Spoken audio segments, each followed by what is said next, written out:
ಈ ಜಗತ್ತಿನ ಅನೇಕ ರಾಷ್ಟ್ರಗಳಲ್ಲಿ ಈ ರೀತಿಯಾದ ಒಂದು ನಿಯಮ ಇರುತ್ತದೆ.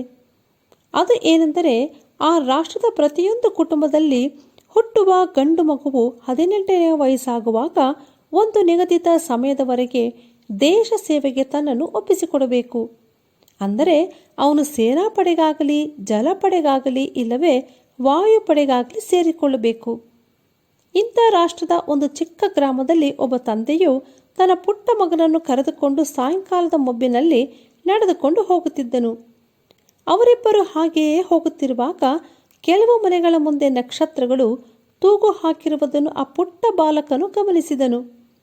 ಅವುಗಳನ್ನು ನೋಡಿದಾಗ ಅವನಿಗೆ ಬಹು ಆನಂದವಾಯಿತು ಮತ್ತು ಅದೇ ಸಮಯದಲ್ಲಿ ಆಶ್ಚರ್ಯವೂ ಆಯಿತು.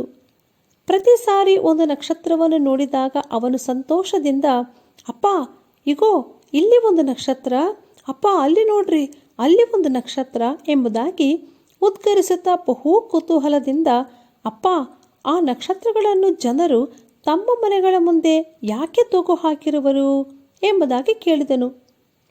ಅದಕ್ಕೆ ತಂದೆಯು ತಾಳ್ಮೆಯಿಂದ, ಮಗನೇ, ಆ ಮನೆಗೆ ಸಂಬಂಧಪಟ್ಟಿರುವ ಒಬ್ಬ ಮಗನು ದೇಶದ ಸೇವೆಗೆ ಹೋಗಿರುವುದನ್ನು ಸೂಚಿಸಲು ಅಲ್ಲಿ ನಕ್ಷತ್ರವು ಹಾಕಲ್ಪಟ್ಟಿರುವುದು ಎಂದು ಹೇಳಿದನು. ಹಾಗೆಯೇ ಅವರು ಮುಂದೆ ಮುಂದೆ ನಡೆಯುತ್ತಾ ಒಂದು ವಿಶಾಲವಾದ ಬಯಲು ಪ್ರದೇಶಕ್ಕೆ ಬಂದರು. ಅಲ್ಲಿ ಯಾವ ಮನೆಯೂ ಕಾಣಿಸಲಿಲ್ಲ.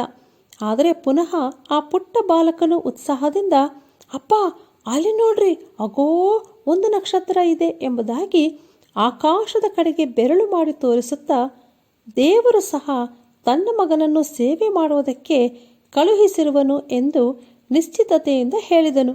ಹೌದು ಪ್ರಿಯರೇ, ದೇವರು ಲೋಕದ ಮೇಲೆ ಎಷ್ಟೋ ಪ್ರೀತಿಯನ್ನಿಟ್ಟು ತನ್ನ ಒಬ್ಬನೇ ಮಗನನ್ನು ಕೊಟ್ಟನು.